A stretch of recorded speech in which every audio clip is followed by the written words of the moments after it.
especially for you online, and come back for Q&A, for your questions and answers and any impressions you might have had from the talk.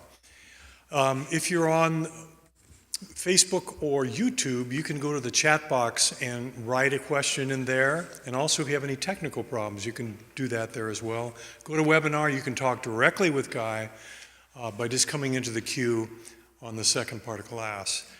And that's basically it. We're going to have a great time tonight. We have our topic tonight is going to be dismiss any dark thought or feeling with just 3 words. And here's the key lesson. Here's why no rest can be found in the thought of any time to come, regardless how temporarily comforting it may seem. There is no end to the thinker's desire to resolve the angst inherent in its own conflicted thinking, an endless search for a solution to its own unseen, self-induced suffering. And if you're in the room, please turn your cell phones off if you haven't done so.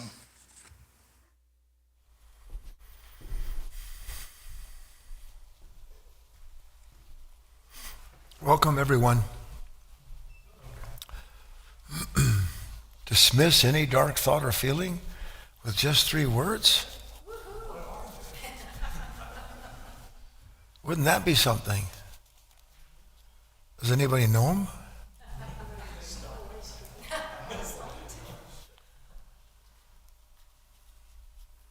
You'll know the words and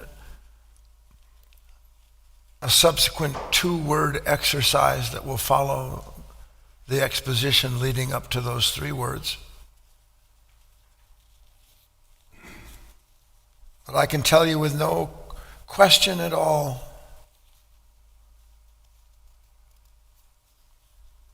that you can have all the wisdom in the world, but if you don't put it into action, you're cursed by your own knowledge.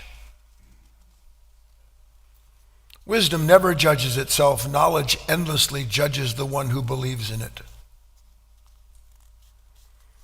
We're going to study something together tonight, and we're going to have a bit of what we've been doing a little bit. We have these Discovery Wednesdays. If you've never joined us before, we take a particular topic, as we will tonight, and we introduce it. We work a little bit to understand, create a basis for our study, and then once that basis is established, then I bring the students in the room into the dialogue by presenting a list, something that we can study together, and that you are invited to participate in as well when we get to that point. And you can write it in the webinar chat box, or you can send it in any way that you can. And then we'll add that to our study.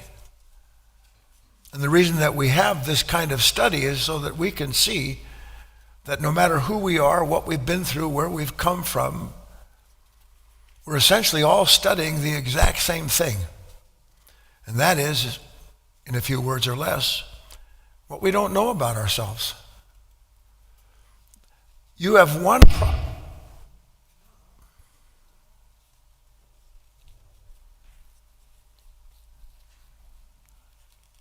problem in life. With God as my witness, one problem. And that is what you don't know about yourself. Exacerbated by a part of you that doesn't want to know anything, that doesn't confirm yourself as you've imagined yourself to be. So that it's in the discovery of these things that are evidenced in you by how much stress and strain and pain you have in your relationships with life, all the things that you're driven to endlessly do and pursue. It's through that relationship that you are invited to study these parts of yourself that drive you mercilessly as they do, so that through your wish to have revelation, you will be given realization. It is impossible to wish for true revelation, meaning not I want this kind of revelation. It's impossible to ask to see the truth of yourself without being given the truth you've asked to see. It will come in measure, it will come in degrees, because you can't take too much at first, nor are you ever given too much at first. And thank God for that. You've heard that. You think you know what it means. I promise you, you don't yet. But you will. So, ready? Go.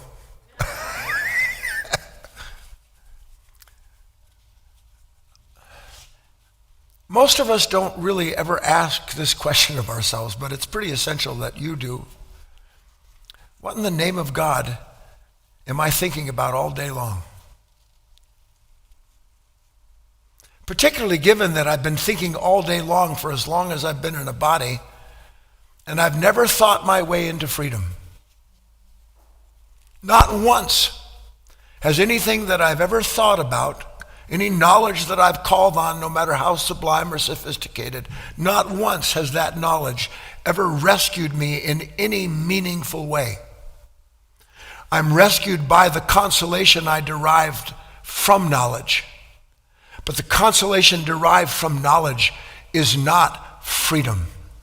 In truth, the consolation derived from knowledge is captivity. And do you know why? Because then knowledge becomes your authority and you seek it endlessly. More of this, more of that. Let me do this. I hunger and thirst for knowledge.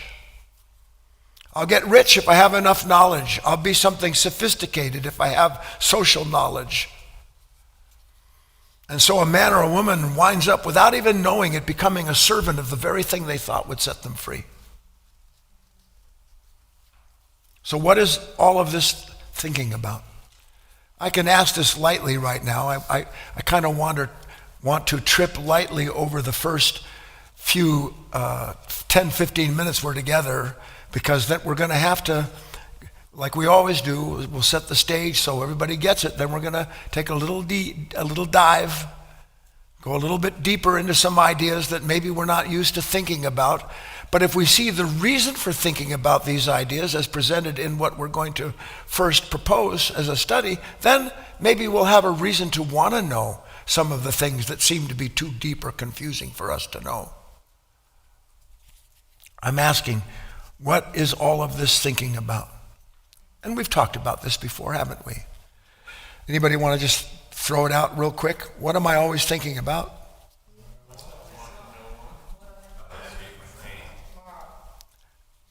There was a wave of mumbling that went through the room. And from what I could gather from a few of the sounds, basically, it was spot on, except that we talk about specifics, and I want to look at something in general. What we're always thinking about is, how do I reconcile this disturbance that I feel right now?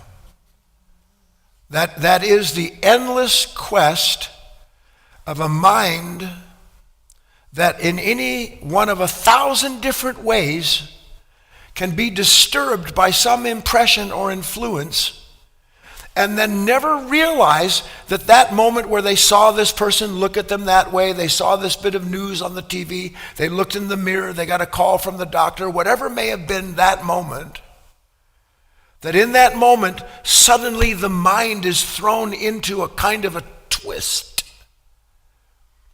And without knowing it, by and large, a person, have you ever seen yourself, people walk down the street talking to themselves. You sit at your dinner table or at a restaurant, maybe with somebody that you're supposed to be there having a nice conversation with, and you're suddenly locked into some kind of consideration about, what do I do to make this moment work? This is awfully quiet, it's uncomfortable, how do I get rid of this discomfort? You can pick one of 1,000 things, can you not? So the mind in the background, and this is important for you to understand, because you have a tendency to believe that this is an extreme example. It is not extreme. The mind that is unattended never...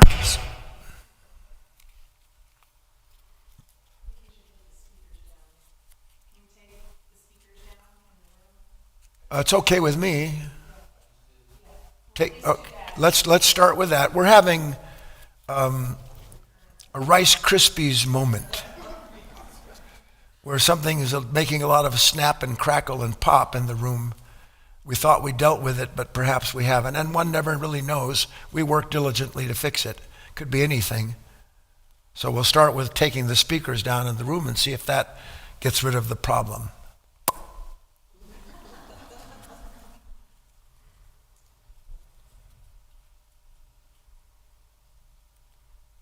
I never know that my mind is always engaged, because I'm so identified with the stream of the sensation produced by the endless thinking that it never occurs to me that somehow or other, in that moment, it isn't I who exists at all. My life is captured by and carried along by an unseen dream, complete with characters, cast, dialogue, stage, the whole storyline, all dependent upon something as small as what somebody said that I didn't like. They didn't appreciate me. They didn't say that I was right and they were wrong. The smallest thing.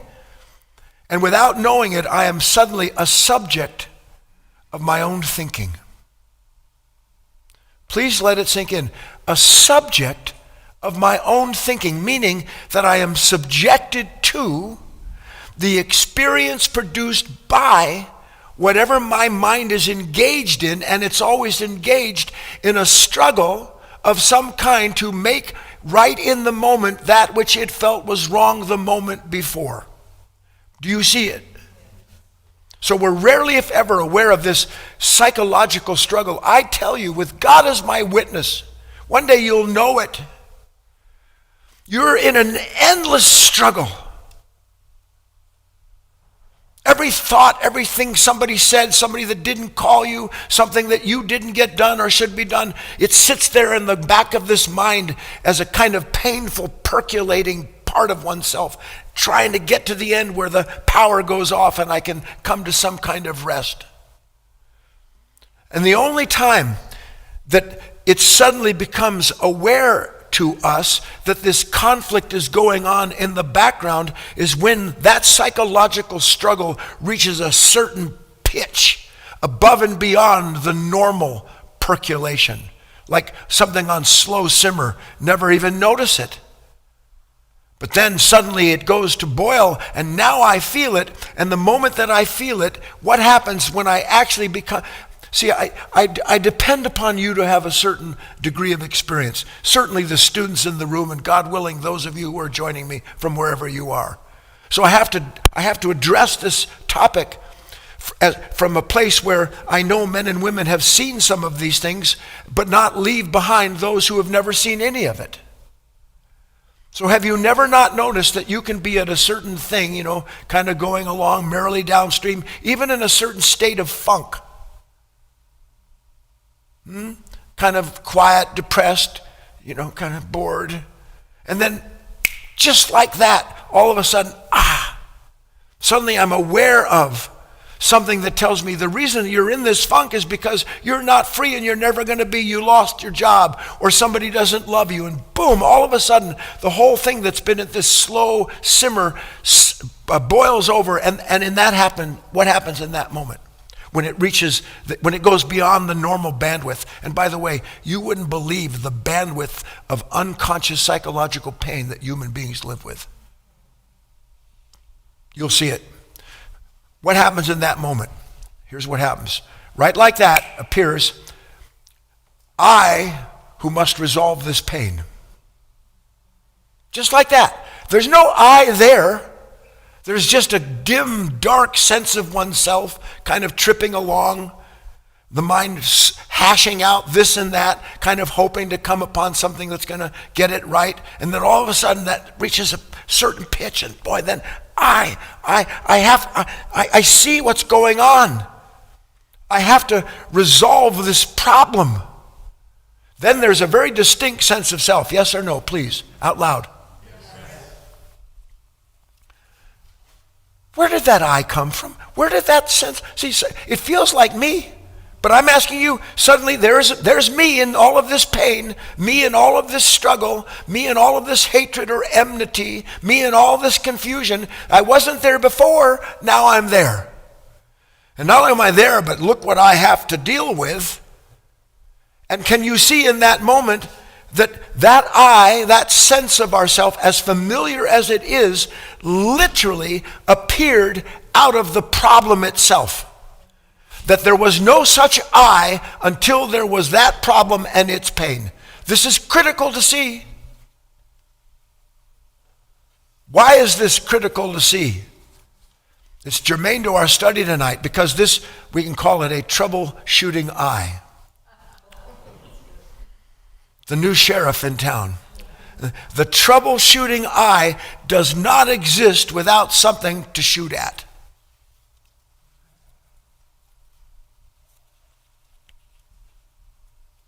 Does it? Does it? No. I appear in that moment when pain reaches a certain level to fix that which that I sees as being responsible for my suffering. And I'm not there until that moment. And then when I'm there, boy, I'm all in it, aren't I? I am engaged. Yes or no? And what am I engaged in at that moment? I'm engaged, whether you know it or not, at the exact same thing I was engaged in the moment before, it reached that pitch.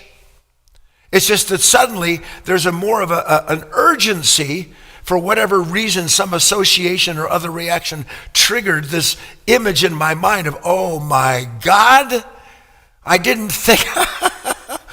If you had somebody that every time they came to you and said, listen, you really need to pay attention to this because you are in deep, you know what? How long would you want to hang out with somebody that never stopped reminding you of how bad things were? Well, that's exactly what happens. Something appears out of this stew, and literally the eye on one of the potatoes, one of the things just pops out, goes, oh my God. Now you have to fix this. And then the thinking and the pursuit of something to try to find in those thoughts freedom, it is accelerated. This is called anxiety. Suddenly, my mind is working in overdrive. It was just in regular drive before, maybe eco drive. But now it is in overdrive, and I begin to experience with greater pain, greater suffering, the urgency of what? The urgency of what is my mind trying to do. My mind is trying to do something. Who or what is doing all of this thinking? That's the question I'm leading to. Who or what is doing all of this thinking? It wasn't me doing the thinking. I appeared out of the thought. And this is still the simple part. I didn't know that I was worried about, to the extent that I was, about my family or my friend. I didn't know that I was so concerned with my age or my health. And sweet Jesus, the next thing I know, all I can do is think about myself. And all I can do is think about where I have to go and what I have to do to get rid of this pain. And it wasn't like that the moment before. It was just kind of bubbling there, and boom!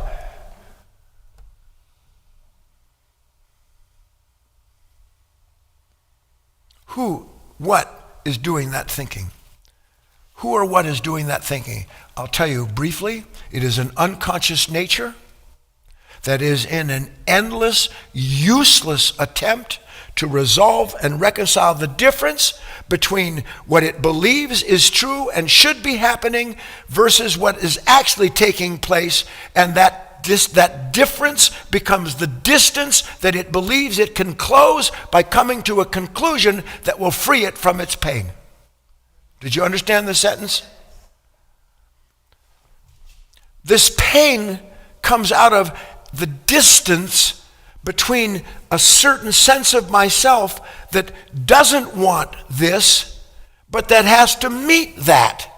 And when it has to meet something that challenges my assumption that I'm okay and everything should be just the way I want it to be, in the moment that's challenged, suddenly I am thrust into this crucible where thinking dominates and reactions follow every one of those thoughts, because each thought by itself needs something to substantiate it. So a person is thrown into a cauldron.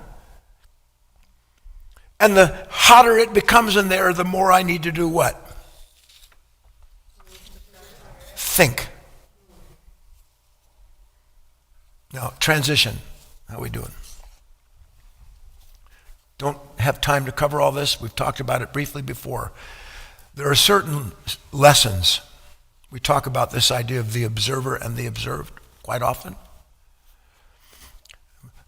Buddha, for instance, referred to this mutual dependency innumerable times, as did Christ. He said, famously, if a tree falls in the woods, no one's there to hear it, doesn't make a sound.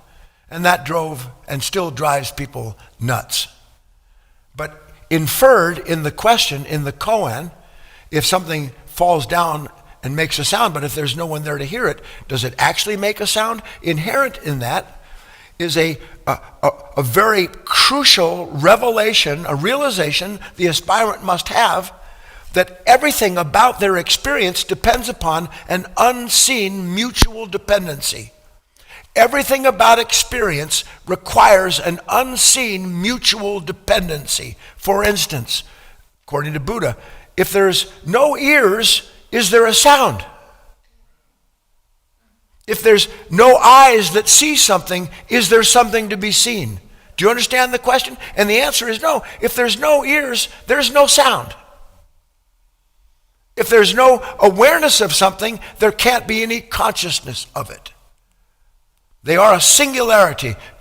Are we on the same page here? So here's where we're going with this idea of this mutual dependency. Take a nice deep breath. That means the experience of any given moment is, in fact, inseparable from the level of consciousness in which it is being reflected. The experience of any given moment is inseparable from the level of consciousness in which it is being reflected. We don't understand that at all. Because my experience of you is that you're a problem, not that in my consciousness and the reflection of your action lives something that rejects summarily anything about you that doesn't do what I want and know you should do and be. Do you understand me? This experience of oneself that is always trying to do what? We go back to the beginning. My experience of most of my life is the experience of me trying to resolve the experience I had that I didn't understand. It's me trying to resolve how to get an experience that I've already known but I want more of. That is the experience of human life on this planet. An endless repetition of re-experiencing something that they have to think through a little bit more in order to do what? To come to the end of all the thinking that I have to do about it. Isn't it phenomenal if you see this with me? Yes, please. So that this nature, this possibility, wherein, for instance, lies beauty. You see the beauty of something. You hear the harmony of something. You see the relationship between the songbird and the silence, the emptiness of the forest around you. And you realize that if it weren't for that emptiness, there'd be no sound to hear. That there is this relationship that is constant between the moment and the consciousness in which it is appearing. And if you can understand me, there is no moment without the consciousness in which it appears. There is no moment, there is no experience without the consciousness of it. But we believe that what we're conscious of in most moments is the problem in the moment, because the consciousness in that moment is busy measuring what it says has happened against what it believes and knows should happen. So there's an endless conflict in this consciousness, endless, where it, without us knowing it, never stops weighing, measuring, and comparing what it sees happening to what it thinks it should see happen. And when it doesn't happen the way you want it, when they don't do what you want, when the moment turns left instead of right, what am I left with? I'm left with the same thing I've been left with my whole life, and that is that I don't see the moment I don't want is a reflection of my own consciousness. And that I couldn't have a moment that is full of negativity if there weren't something in my consciousness summarily resisting and rejecting, listen to this, a moment that has no quality, character, or essence without the consciousness within which it is revealed. What do you think the character is of any moment that you experience? Where does the character, the quality of that moment come from? Do you understand what I'm asking you? It comes from its reflection in me. It comes from its impression on this consciousness that by that impression brings out of this essence the corresponding qualities or characters, and suddenly I have the experience of that beauty. Or suddenly I have the experience of wanting to beat you up because you didn't do what I thought you should do. One and the same thing. And we love the beauty and want more of it. We say we want what is holy, but when the moment brings to us the whole experience of ourselves as it's intended to do, what happens to me most of the time? I reject it. Yes or no? Yes.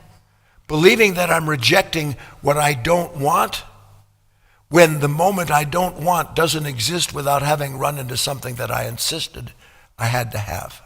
Please? So what happens in those moments when suddenly I look in the mirror and the mirror of the moment, and it tells me, nope, nope, nope, nope, nope, nope. Meaning, I'm talking to you and you're not listening, you don't like me, I can see you're wandering away.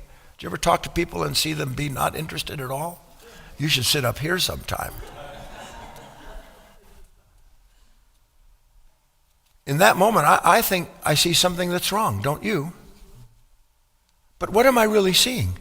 Am I seeing something that's wrong, notwithstanding that person's behavior? Am I seeing what's wrong? Or am I seeing what my mind says is wrong because they are not paying attention to me?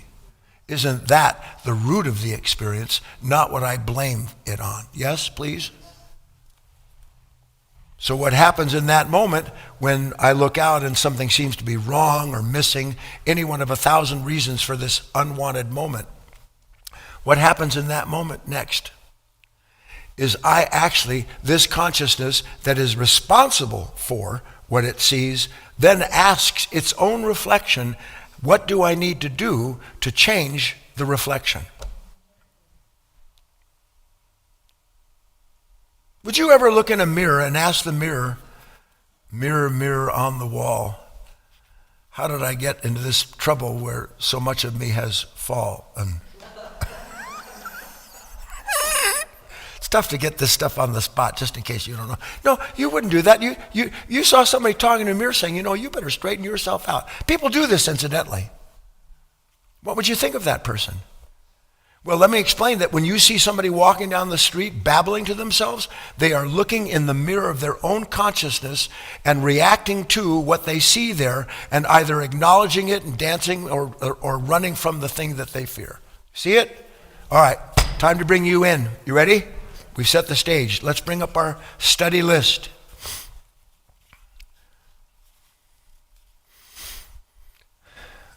Let me know when it's on the screen. There it is. I want your participation, please. Where in us hides the unsuspected source of virtually every psychological form of sorrow, anger, fear, and anxiety? What is this unseen nature lurking in the dark of us that can instantly make an enemy of someone we don't even know or set us against someone we say we love?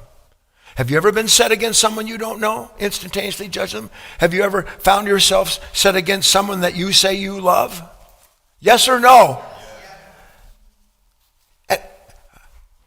See, this is the problem in a way. We're so used to having these moments where there's some kind of conflict and then just dropping down into this strange pit of unprocessed experience and letting it sort it out for us.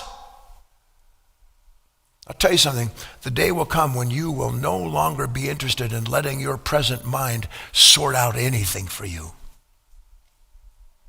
You better pray for that day sooner than later. So what is it that hides virtually every psychological form of sorrow? Would you agree that something hides in you and then suddenly it comes out? Yes or no? Would you agree there's something inside of us, something that can make an enemy out of someone that we don't know? Yes or no? But do I walk down the street thinking to myself, you know what? I'm going to hate that guy that just cut me off. Do I? What is it that sets us against someone we love? What is it? So this is where you come into the conversation. I've asked you, where in us hides this source of suffering? What is it that can make an enemy set us against someone we love? Terry. I wish to be acknowledged. Terry said, I don't know if we're going to get that down anywhere, but Terry said, I wish to be acknowledged. Don't acknowledge me, it can bring up this. Yes? Chrissy. Similar, but I'm entitled I am entitled, and if you don't act as if I'm entitled, we've got a problem. Joan wrote in the word resentment. That can be it, right? Instantaneous resentment. Who else, Barbara? This is similar. Someone ignores me. Don't you dare ignore me. Because if you ignore me, I'm afraid it means in one way or another that I'm not everything I think I am. In the back, Leah. Please don't be indifferent to me. I can't stand indifference. Debbie. Lying. Oh, boy, you tell me a lie and I'll show you something. Yeah, it's off with your head. Patricia. Someone that doesn't believe what I say. If someone questions what I believe is true, I have instantaneously an enemy in front of me. John in the back. When the sound system doesn't behave like it's supposed to. I didn't hear what he said. When the sound system doesn't behave. Oh, when the sound system starts popping after I put all this work into it to stop it. Yes, of course, John. That could be true of anything. I'm waiting for some people out there. Here comes some. Claudia, what I am expecting, that's the source of this sudden problem. Everybody's kind of shaking their head.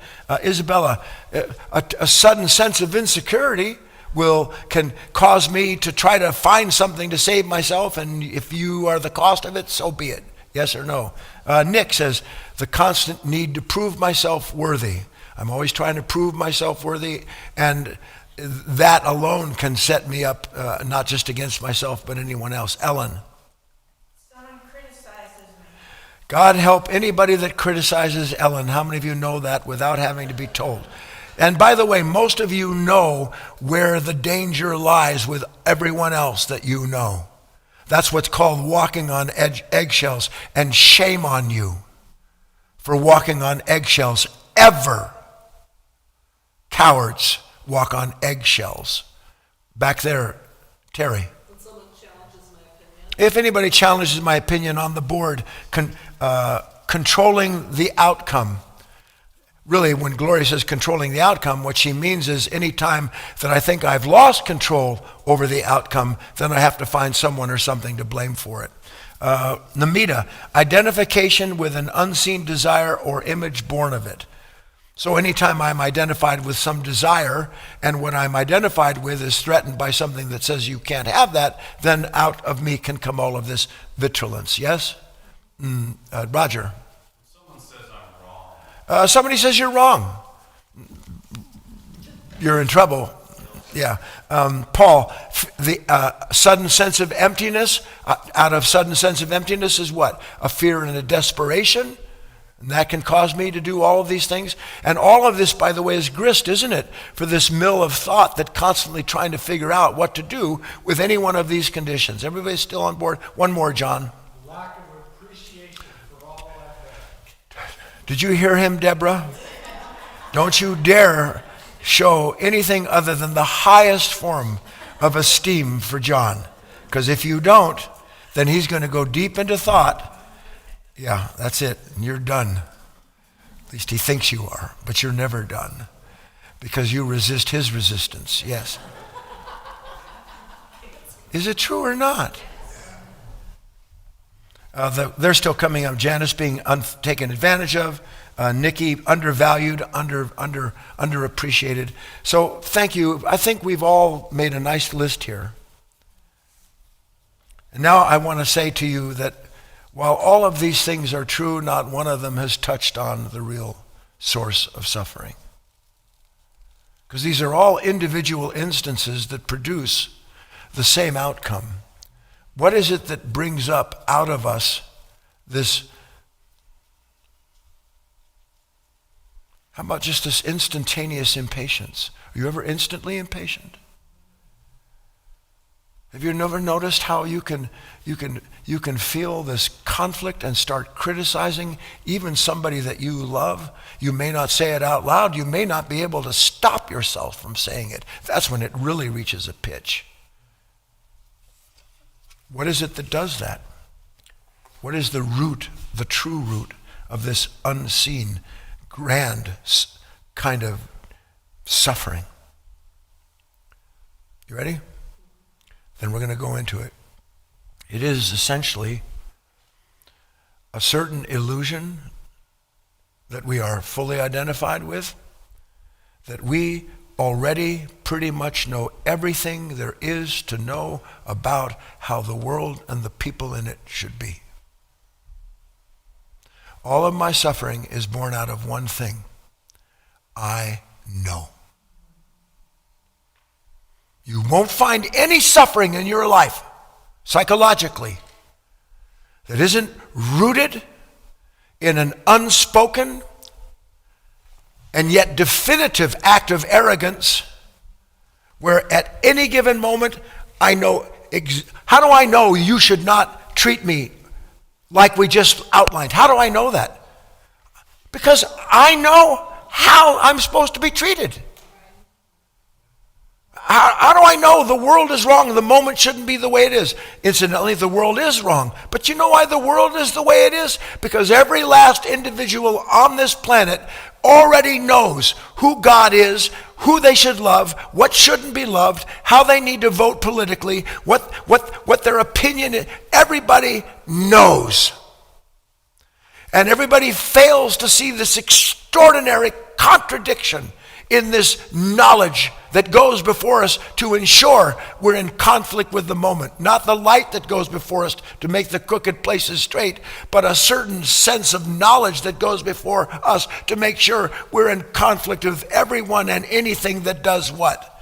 That challenges who and what I believe I am based on what I know about myself.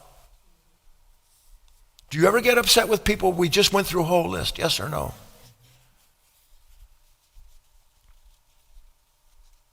Now you see, you have to understand something. Let's take a brother and a sister. And the brother has done something above and beyond the call of duty, out of love for his sister. Because he wants his sister to be happy. This is just extemporaneous. And then he does that, and then rather than saying how much she appreciates what he did, she criticizes what he did. Now, does he know that in that moment, that something about him had already come to a conclusion that whatever sacrifice he had made should be duly recognized, if not certainly appreciated, but criticized or denigrated?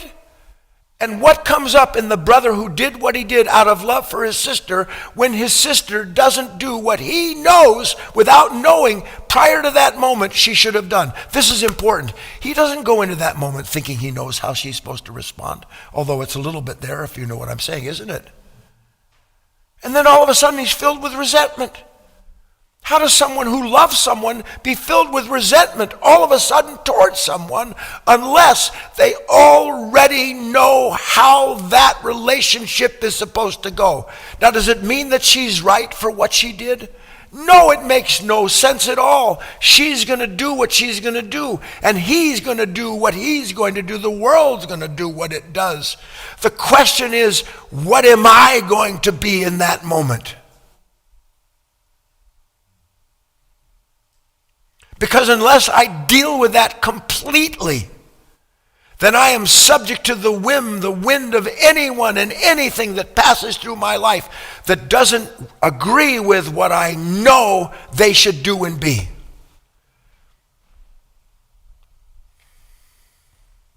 It's beyond belief for us, because my reaction of resistance to what you've done and the subsequent thinking of how I have to go around this or go through you to get everything balanced again, I don't think to myself that nature's living in here, do you?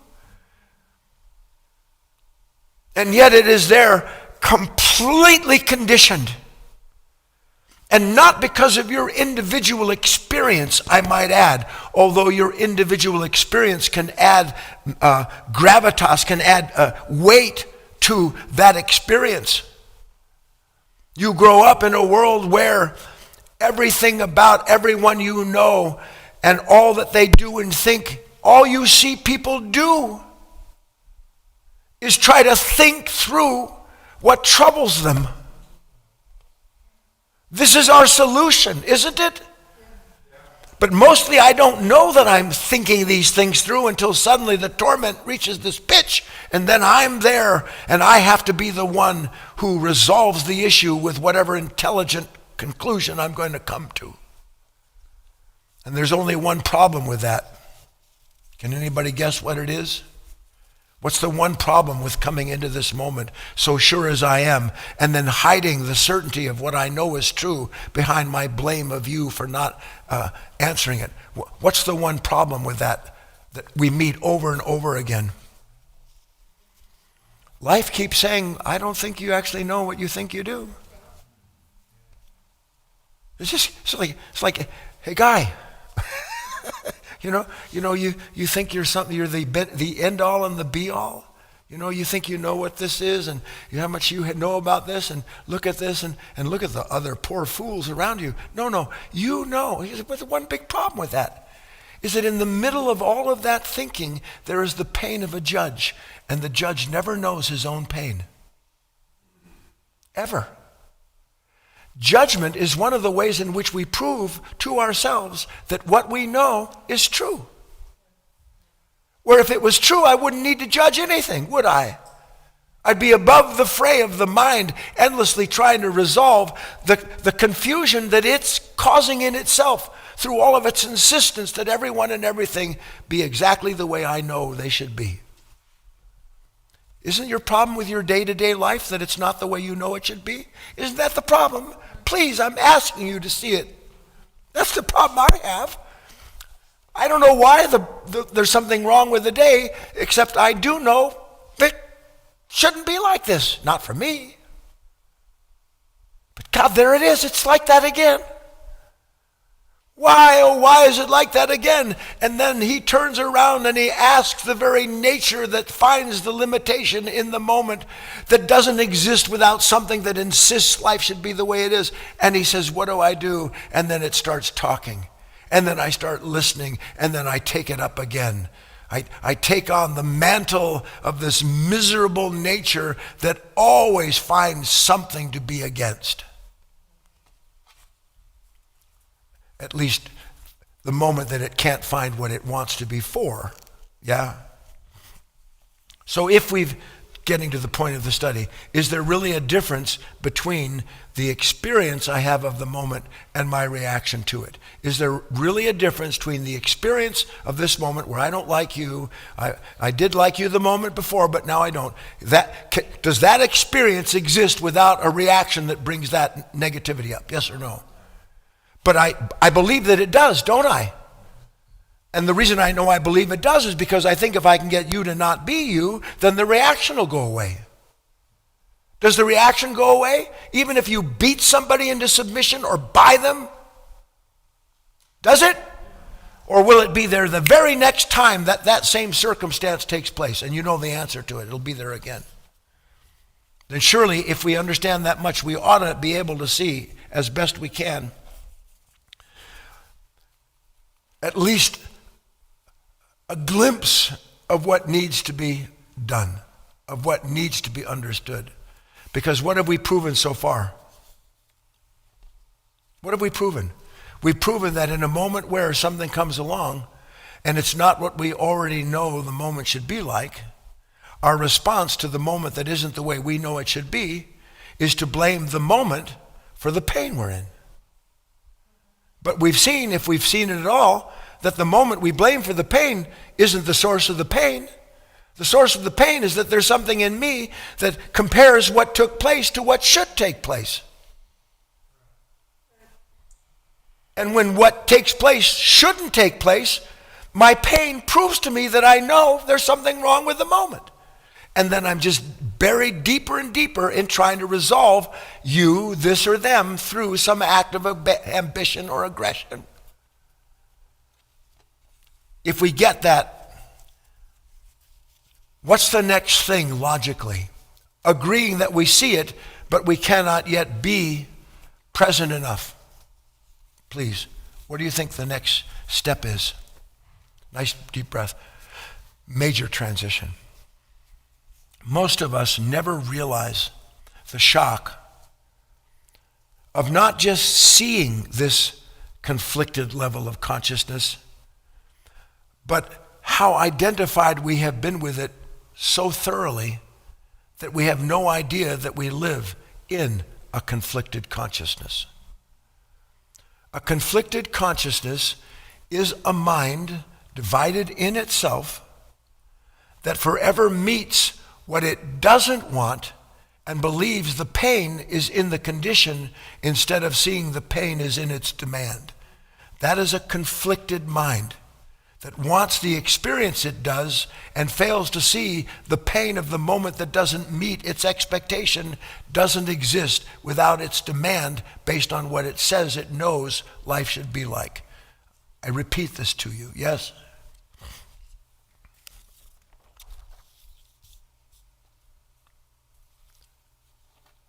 See, it should be shocking, and it's not.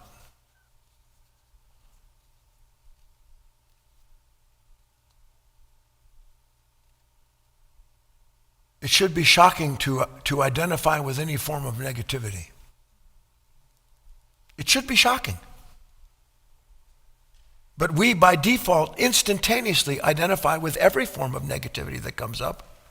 Why? Because the negative reaction is telling us who or what's to blame for why we're negative.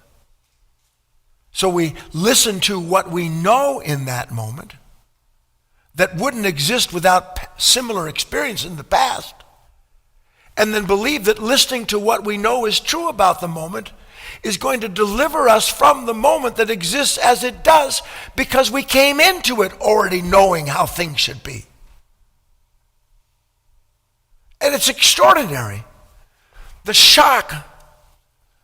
See, again, how many of you know you get instantaneously impatient with people and with yourself? You see, there's a shock there, but you never see the shock because the shock is deflected instantaneously by something that says, the reason I'm in this pain is because you are not what I know you should be.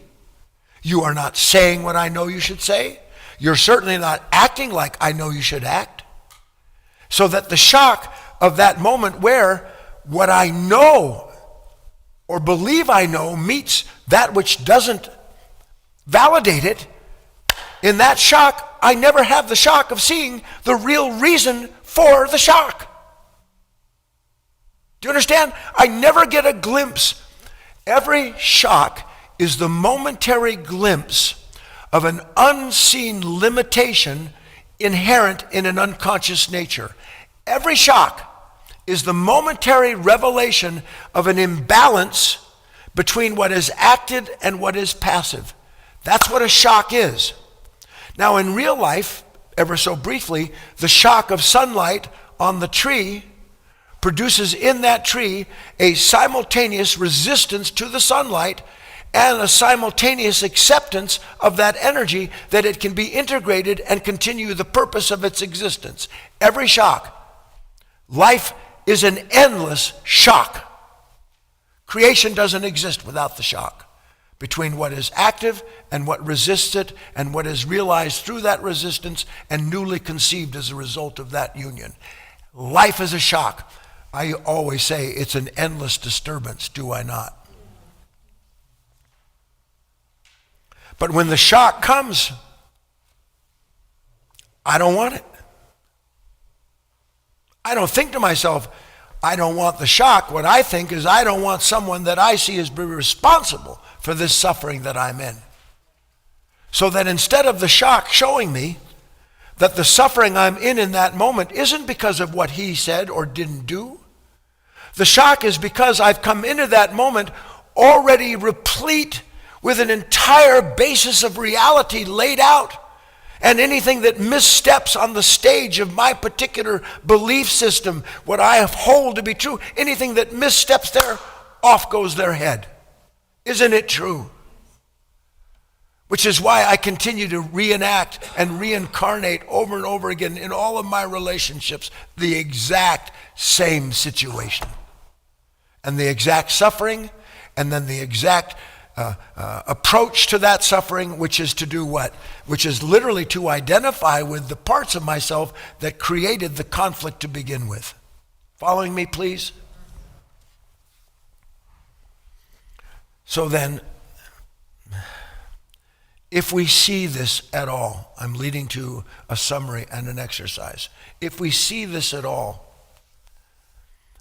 how would that shock, which we don't accept presently, how would that shock actually begin to quiet the mind the way it's intended to and deliver, as it's intended, a person into another degree of liberation? How would the shock do that? How would the shock of seeing, please, that the reason I'm having this negative reaction isn't because of what you did or didn't do, but because what you did or didn't do fell on a part of myself that knew before you did or didn't do it what you should have done. Please? Anybody want to venture a guess what those 3 words are now that bring an end to any dark thought or feeling that we're describing? Did you look at my notes? That's exactly right. I don't know. Don't you know instantly when someone's done something wrong? But can you see that you really don't know what's wrong in that moment? All you know is what you knew the moment before that has judged that person or that circumstance?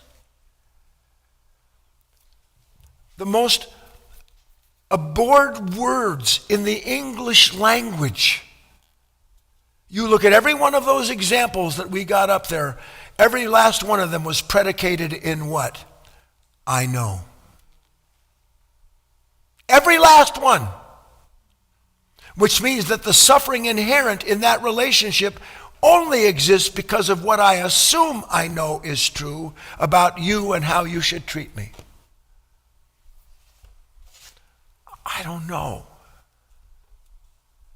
And the beauty of I don't know is this. And oh, that it should happen to everyone. If I really don't know in a given moment, or at least I suspect it to some extent, if I really don't know, what happens to me? I love this. Are you ready? I'm speechless.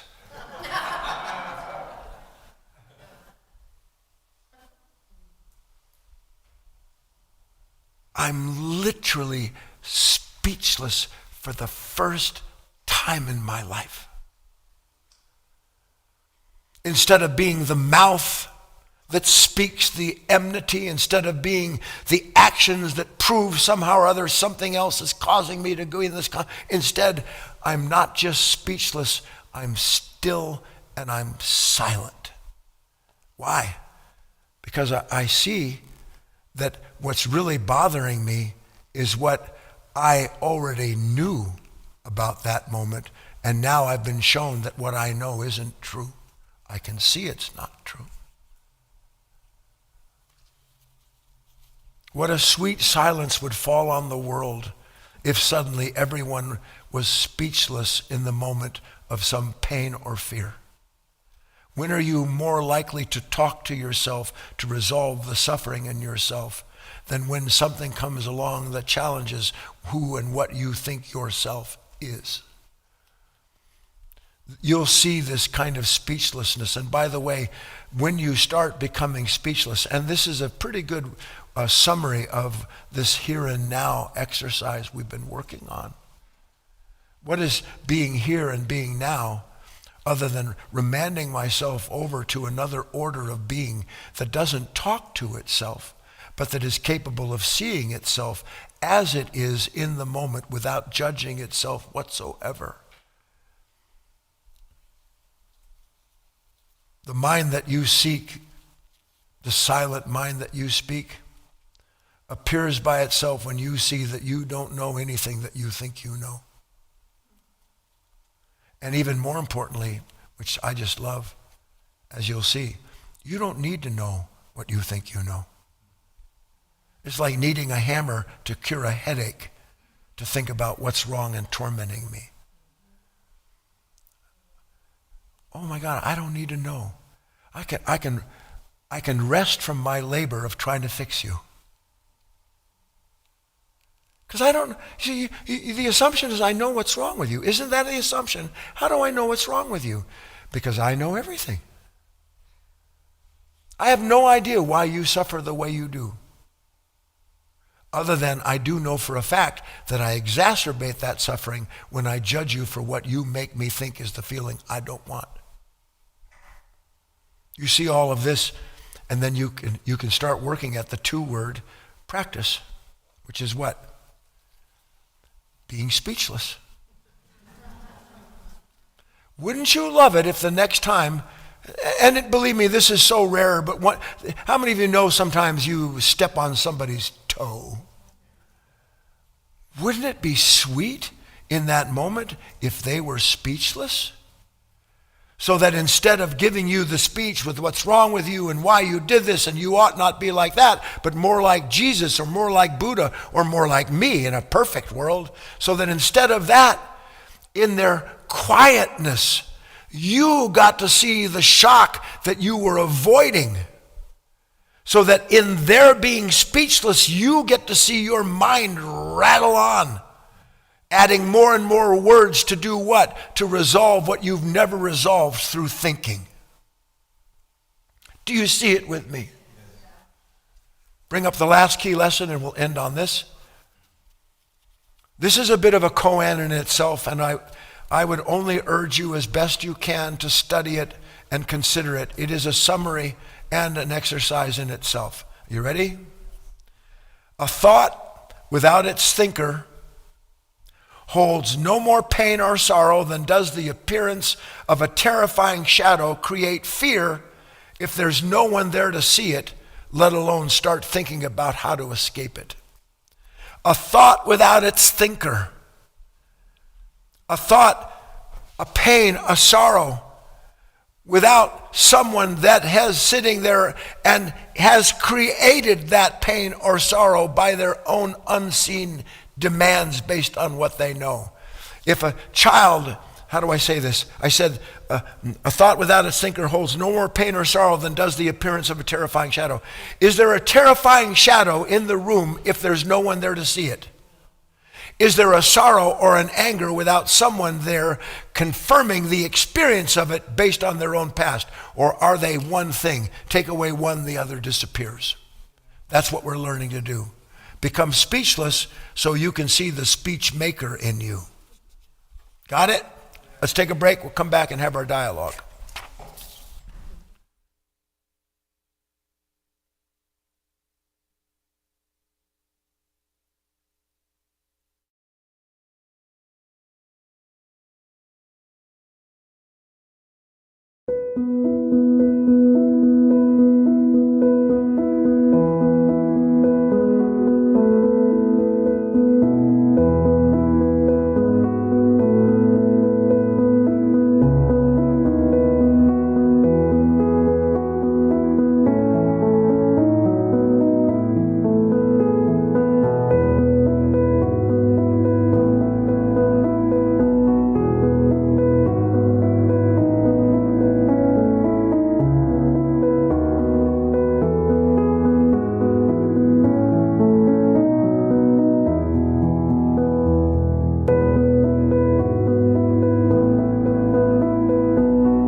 Back, everyone. We're going to have a couple of brief announcements, and then we'll go into our Q&A with Guy. We've mentioned it several times, but we do want to say again that from now on, twice a month, Guy is going to be doing a deep dive Wednesday, and next Wednesday will be that. And so, and you can participate with that by sending in any questions, any ideas, or things that Guy has discussed from his writings or from his talks. And you can send them to guyfinley.org/contact. Anything that you'd like him to go a little bit deeper on. The two that we've had so far have been really, really valuable. So if you have something on that, where it's going to be an ongoing thing twice a month. So it'll be the 15th and the 29th on this month. So do send us any of your questions or your impressions that you would like to hear a little bit more elaboration on by Guy. And just another reminder that all these free online talks are sponsored by Life of Learning, which is a nonprofit foundation here in Southern Oregon, where Guy is a director. And as always, if you'd like to help us, we give you that possibility. To just any size donation is helpful. And again, we thank all of you here, many of you here who already are helping us ongoing. And that's how we're able to do this for free. This does take quite a bit of coordination and some money as well. So if you can help us, we'll continue to do this for as long as we possibly can. So go to guyfinley.org/donate, and you can do that at any time. And we appreciate any and all donations. And then finally, Friday night is our study group. Don't miss that. That's from Sunday's talk. And so it gives you a chance to work a little more and participate with that Sunday's talk about the relationship between ask and receive. I don't have it right in front of me, but that will be a good study group to come in. It's at 7 o'clock Pacific time. And as always, 8 a.m. Pacific for Insight Timer Sunday morning and our Sunday class at 9:30. You'll get reminders on all of this, but I just like to remind you as well in our class. And I think that's all we really need to mention right now. Let me just see if there's anything here. Okay, let's bring Guy on. Hi, Guy. So I have just two quick things to say before we open it up to the room, Okay. or to anybody that wants to ask a question or make a comment or write in whatever you want. First, on the deep dive Wednesday, anything that you've felt a certain longing to know something deeper about from Scripture, any Scripture, East or West. Anything you ever read from a past master that produced in you a longing or a wish to know something more about it, even these koans.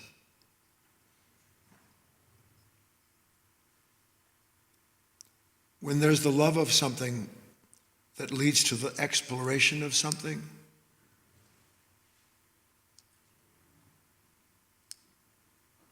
the very act of that loving exploration produces, whether recognized it or not, a certain kind of discovery deep in the mind and heart that had that question. It's like feeding a rose. It's actually exactly like that. Nothing grows that you don't nourish. This room, these meetings, these talks are all meant to nourish the soul. The part of you that keeps asking, why, when, what, until you're willing to go deeply enough into the question that you understand and finally see the part of you that's asking that question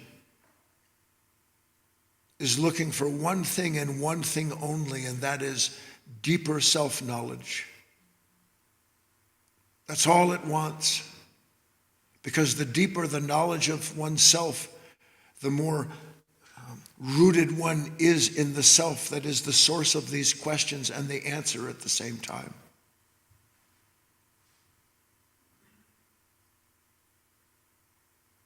I can't put in you anything. But being immersed in a certain kind of atmosphere and a certain kind of higher understanding can stir in you something that, like the mustard seed, waits. So that's one thing. The other thing is this, just to put a little maraschino cherry on the talk we had.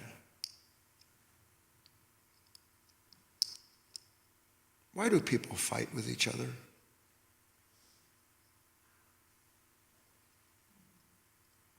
All over the world, this greater and greater divide.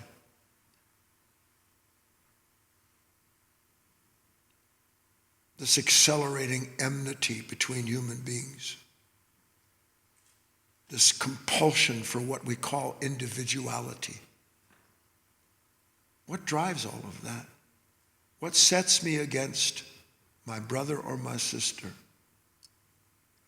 What creates the illusion that anyone and everyone isn't my brother and sister?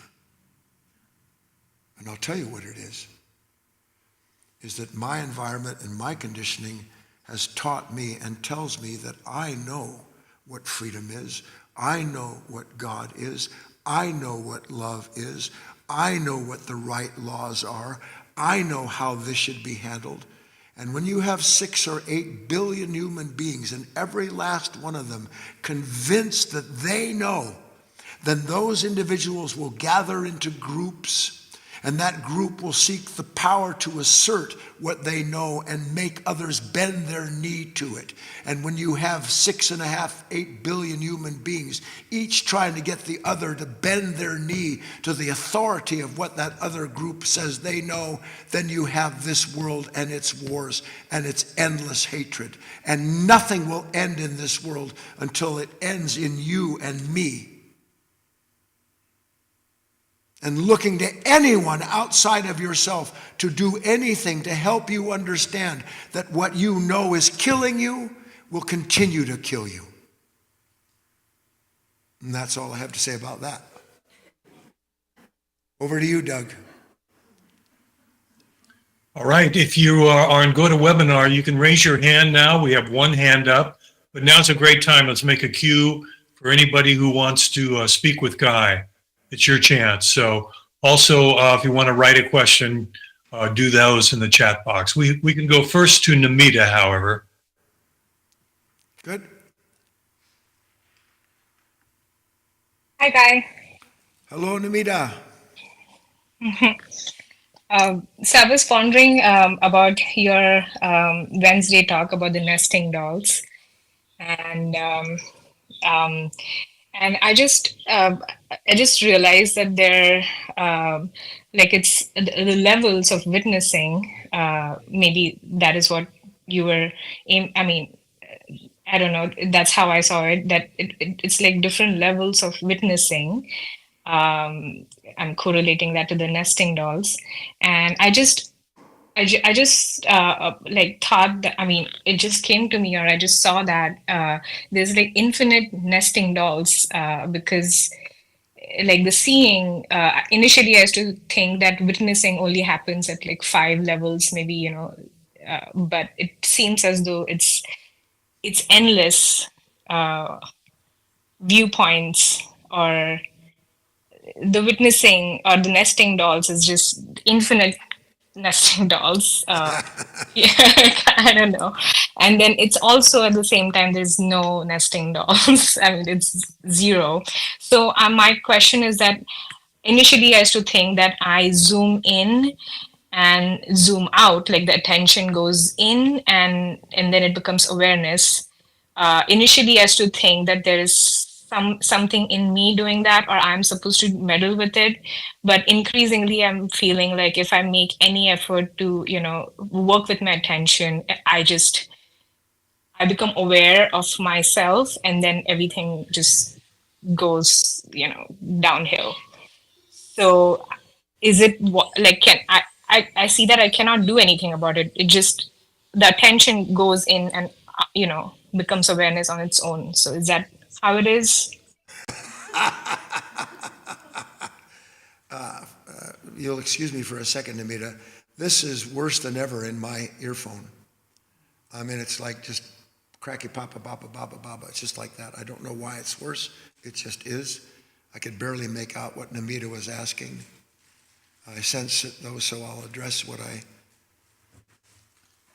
at the level that I think it needs to be addressed.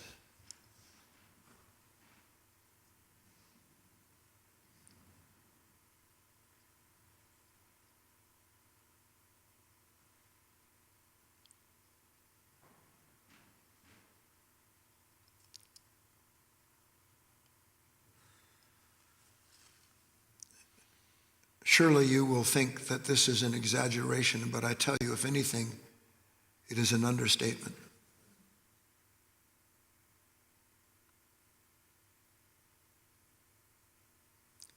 This unconscious nature that we don't suspect is unconscious because all of these various identities appear out of it that seem to be thinking about what is important so that it makes me feel like I'm actually conscious because I'm so compelled to consider all of the things that I never stop considering. My sense of self is ongoing. But the source of that ongoing sense of self is desperation. It's desperation. And it's all the same unconscious desperation in all human beings because all human beings are the unwitting instrument of that unconscious nature and its desperation to know what it is and what it has to do and how it can be free of itself. I have to know. At first, I think I have to know about how to make money. I have to know how to have good sex. I have to know how to be popular. I have to know how to be an authority. I have to know because I'm so insecure and I can't stand not knowing. I can't stand not knowing. I feel so incomplete and insecure, but if I could just know. Jesus, you look at every scripture. I wish I could remember one of these, something, maybe it was from the Dhammapada, I don't know where it was from. But the essence of all the teachings are not about learning, they're unlearning.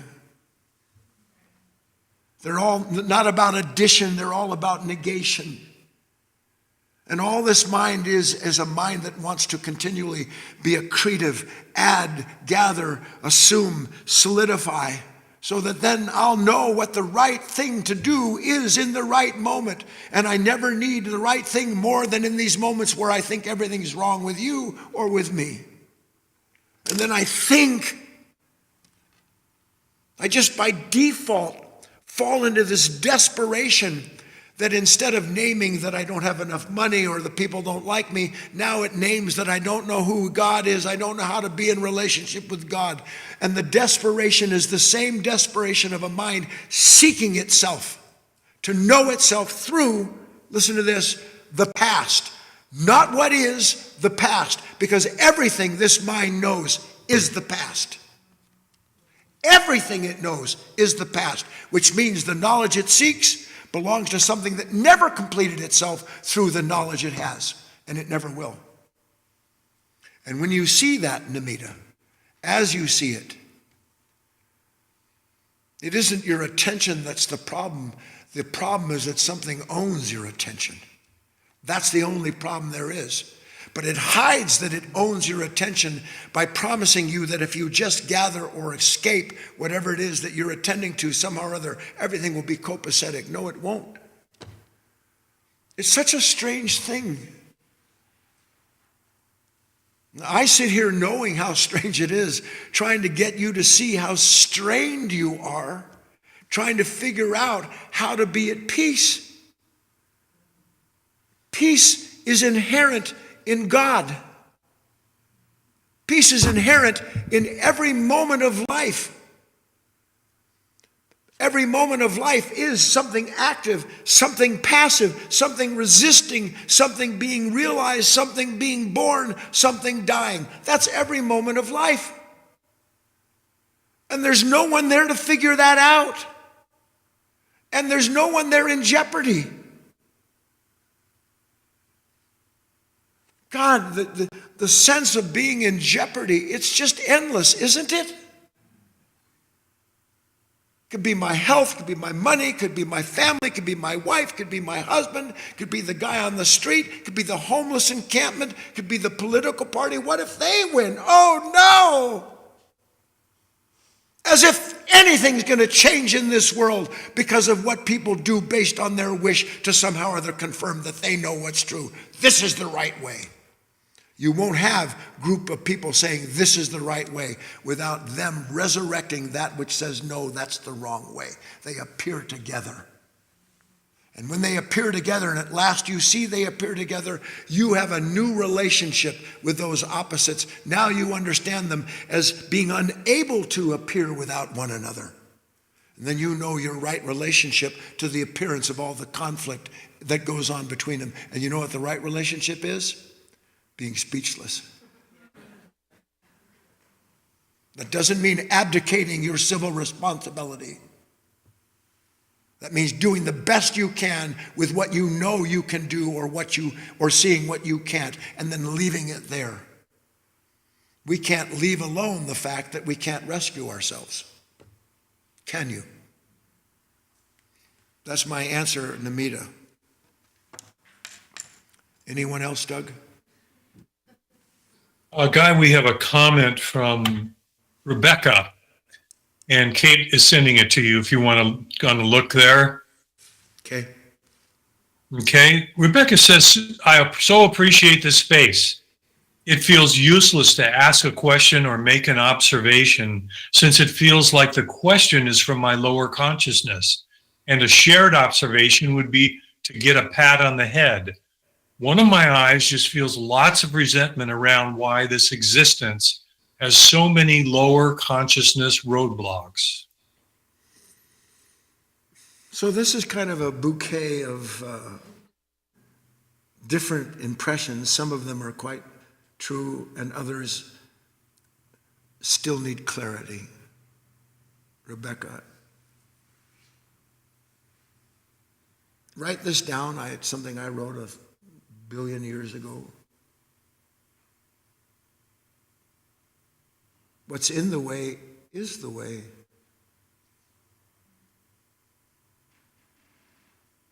What if I knew that?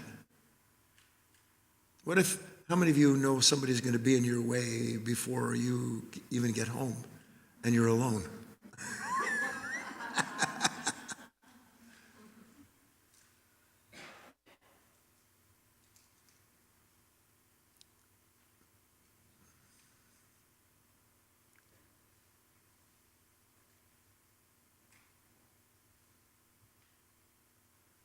What if you actually understood that you're going nowhere? You're going nowhere. I'm just telling you, straight out, you're going nowhere. Because anything in you that wants to get somewhere is dead in the water. Because that part of you believes that you can get somewhere where you won't be you there. My future, where I'm going, what I'm going to become. Thank God, got it worked out. No, you're being worked over. And you don't see it because the anxiety that exists between the distance of what you are in this moment and where you want to get to when you won't feel this way, you don't see that that distance is a fabrication of a consciousness that's set against itself, not for you, against you. You don't see it. That means the only way I'm ever going to be free is to start seeing, Rebecca, that the resentment I feel about why there's so many roadblocks to this consciousness. Want to hear something fantastic? There's no roadblock to your rebirth. There's not. Absolutely, I never say the word properly, unequivocally, Unequivocally. Without doubt, I still don't have it right. Unequivocally. No B. Well, I'm going to say it like I want to say it. Unequivocally, there's no such thing as anything in your way. You see, that's what freedom is. Captivity is always having something in your way that you have to overcome. When what is it that you're trying to overcome other than the experience of not wanting to see yourself in that moment as you are? That's the only thing you run into, is not wanting to see yourself as you are. And this mind will come up with 100,000 different reasons why this moment is responsible for the resentment I feel. The reason you feel resentment is because it proves to you that you know what's in your way, and now you're going to have to struggle with it to get past it. There is a struggle in your spiritual work. Don't misunderstand me. But it's not the struggle you think it is. I would even go so far as to say that in the end, the real struggle is that you must sacrifice yourself. But the reason it's not a struggle is because you see that there's no option to it. So there's always the struggle between the part of me that doesn't want to be put on the cross, but the understanding that there's no other possibility other than to relinquish myself to whatever it is that's asking me to participate in the moment the way it is. And when I do that completely, there's no longer a struggle. There's just the realization of something in me that's never going to stop struggling to protect itself. And there's never going to be an end to me understanding the uselessness of trying to do so. That's it, Doug, unless something else has come up. Well, we have one more hand, Ivan, and then one more question if you want to take that. Sure. Okay, let's go to Ivan. Okay. Hi, Guy. Hi, Ivan. That was a very liberating talk. I'm so glad you just made it so simple. I've had that experience a lot where I just sit there, what the heck was I so worried about? And it just freed me right there. Yeah. And thank you for that talk. That was a beauty. You're welcome. The truth is a beautiful thing, Ivan. And the more we see it, the old story, death knocks on the gate, says, I've come to collect one person. And the next morning when death leaves, the guard says, you came for one, but 2,000 people died in the city last night. And death says, well, that's what anxiety will do to you. Yeah. Yeah. I agree. Okay, man. I'll see you later. Thank you.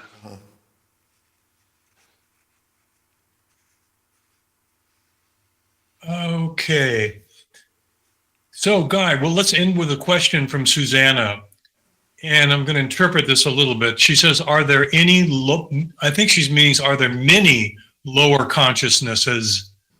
Are we to just spend most of our time quiet in contemplation of all our distresses? No, that would be pretty bleak.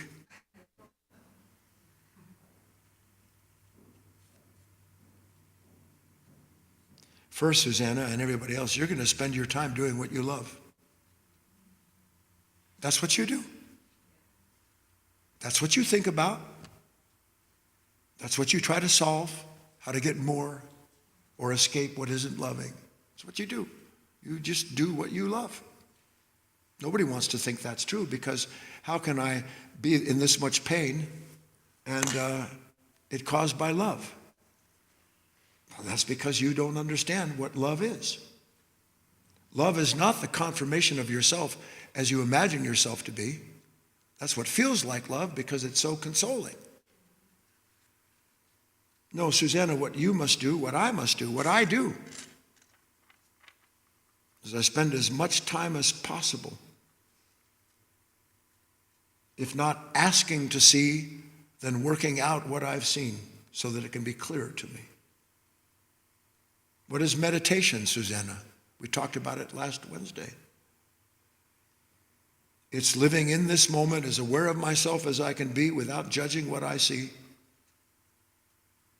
and seeing whether or not if there's enmity or resistance or resentment or worry or fear, seeing whether or not if that anxiety is at all connected to what my mind blames for it. Haven't you ever wondered how you can have anxiety that's a form of excitement about tomorrow and anxiety that's a form of fear? It's still the same anxiety, isn't it?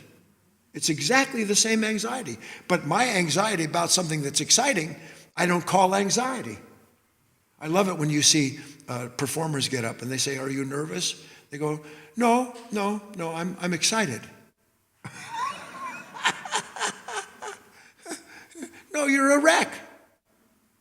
But I have words that console me. So if you want to know what to spend your time doing, catch yourself consoling yourself and become speechless. The more you work at being silent towards your own reactions, the more you will see in those reactions what their source is, what you have been doing to yourself by identifying with them, and in that clarity, the strength to simply get quiet. Nothing else to do, nothing else to see. Good night.